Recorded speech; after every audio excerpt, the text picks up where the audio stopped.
সালমান আল ফারিসি রাদিয়াল্লাহু আনহু উনি আরব মানুষ ছিলেন না, নন আরব ছিলেন, পার্সিয়ান, ফার্সিতে কথা বলতেন, মানে ইরান থেকে এসেছিলেন। উনি প্রথমে অগ্নি উপাসক ছিলেন। কি ছিলেন? অর্থাৎ ওই যে জরাথুস্ত যারা আগুন দেখলে এরা পূজা করে, আগুনের পূজা যারা করে, জরস্ট্রেনিয়ান, এই ধর্মে বিশ্বাসী ছিলেন। আগুনের পূজা করতেন ইরানে। তিনিও আগুনের পূজা করে, তার বাবাও আগুনের পূজা করে। তো একদিন বাবা একটা কাজে পাঠিয়েছে, ওই কাজ করতে যেয়ে সে খ্রিস্টানদের গির্জা ক্রস করতেছিল। ছোট মানুষ গির্জা ক্রস করতে যেয়ে দেখে খ্রিস্টানরা কেমন যেন আলাদা ইবাদত করে, নামাজ পড়ে। এটা দেখে খুব ভালো লাগছে, তার খুব ভালো লাগছে। বাড়িতে এসে বাবারে বলে, বাবা আমি দেখলাম যে খ্রিস্টানরা তাদের চার্চে গির্জায় নামাজ পড়ে, এটা তো অনেক সুন্দর, আমরা যে আগুনের সামনে যা করি এটার চেয়ে ওইটা সুন্দর। বাবা বলে, খাইছে, ছেলে তো আমার শেষ হয়ে যাবে। তো বলতেছে, না না বাবা, আমরা যে আগুনের উপাসনা করি এটাই ভালো। উনি বলেন, না, আমি অনেক চিন্তা করেছি, ওরা যেভাবে গডের কাছে চায় ওইটা শ্রেষ্ঠ। বাবার সাথে ছেলের, সালমানের অনেক তর্ক বিতর্ক। পরে বাবা ভাবলেন, যদি ওকে না আটকাই তাহলে প্রভাবিত হয়ে সে খ্রিস্টান হয়ে যেতে পারে। তো ঝগড়া তর্ক বিতর্ক শেষে তার পিতা তাকে শেকলবন্দি করলো। কি করলো? পায়ে শেকল লাগায় রাখছে। কিন্তু ছেলে তো মনে মনে খ্রিস্ট ধর্মের প্রতি আকৃষ্ট হয়ে গেছে। তো ওই খ্রিস্টানরা তার সাথে লুকিয়ে যোগাযোগ করতো। সালমান ওই খ্রিস্টানদেরকে বলল যে, তোমাদের খ্রিস্টান ধর্মের উৎপত্তি কোথায়? বলে, সিরিয়াতে। বলতেছে, এখান থেকে কোনো কাফেলা সিরিয়া যাবে নাকি? বলতেছে, হ্যাঁ, মিশনারি ওয়ার্কে একটা কাফেলা আসতে যাবে। বলতেছে, যেদিন যাবে আমাকে বলবো।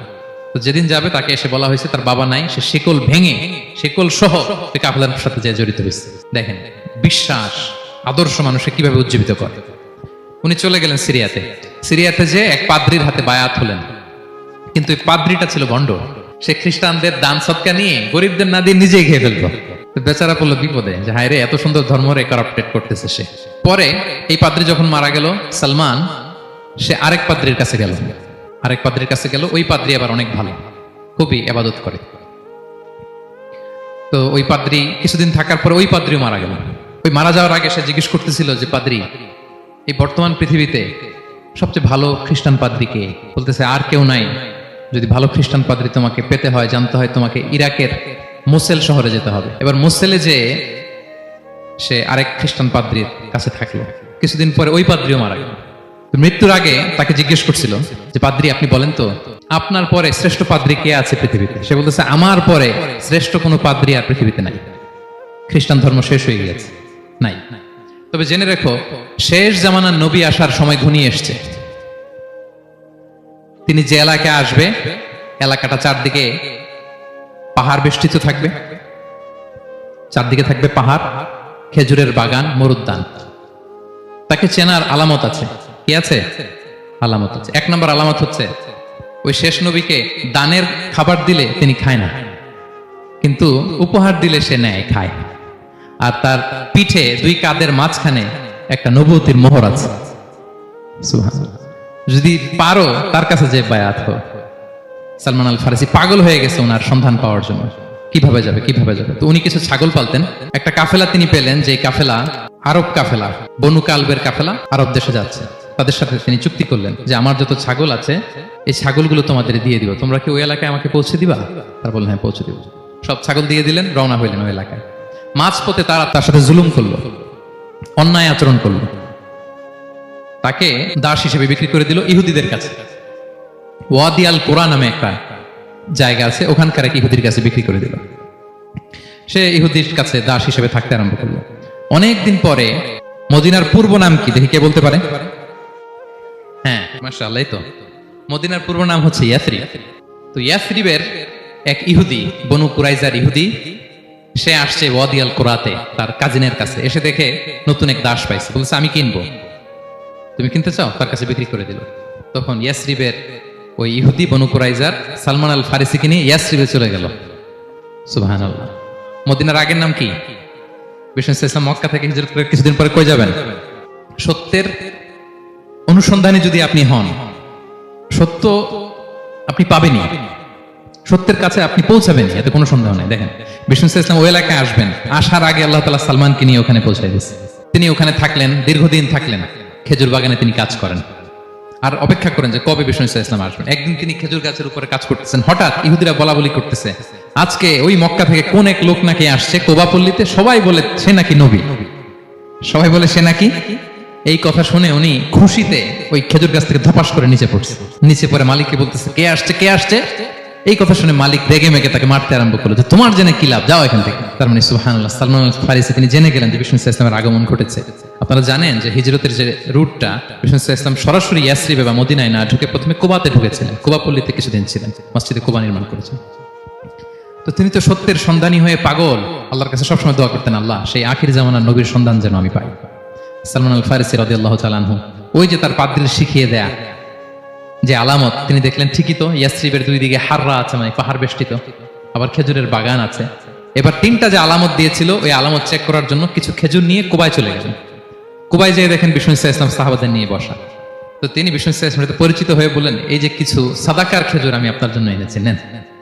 বিষ্ণু ইসলাম বললেন ওই যে ওদেরকে দাও, ওই যে গরিব সাহাবারা ওদেরকে দাও। বিষ্ণু ইসলাম খেলেন না, সে মনে মনে বলতেছে এই তো একটা পেয়ে গেছে, একটা পেয়ে গেছে। উনি কিন্তু খায় নাই, ধরেও নাই, বলতেছে যে ওদেরকে দাও। দিল, সাহাবারা খেল।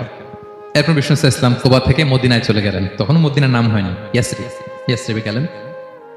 এবার কিছুদিন পরে আরো কিছু খেজুর নিয়ে সালমান রাদিয়াল্লাহু তাআলা আনহু বিষ্ণু ইসলামের কাছে গেলেন। এবার যে বললেন কিছু খেজুর আমি উপহার হিসেবে আপনার জন্য এনেছি, আপনি কি গ্রহণ করবেন? বিষ্ণু ইসলাম বললেন অবশ্যই গ্রহণ করবো। বলেই তিনি একটা নিয়ে খেতে শুরু করলেন, খেলেন এবং বিতরণ করলেন।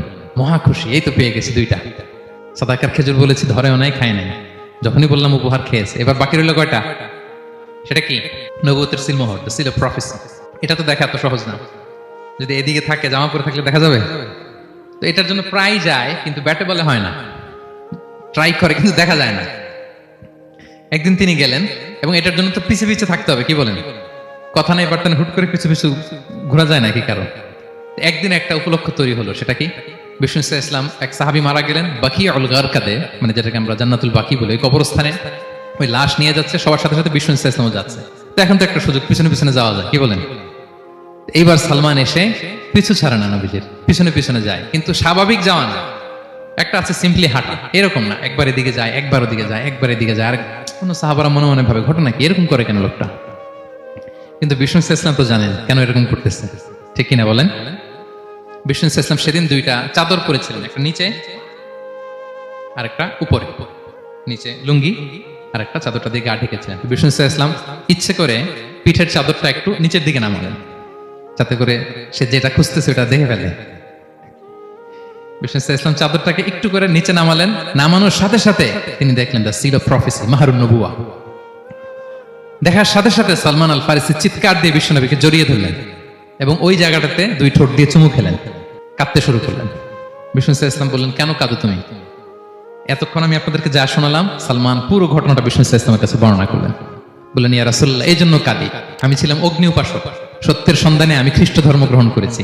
3 খ্রিস্টান পাদ্রী শেষ করে সর্বশেষ যে ভালো পাদ্রীটা, উনি বলছে যে উনি মরার পরে আর কেউ ভালো পাদ্রী নাই, আখির জামার পায়গাম্বার আগমনের সময় এসেছে।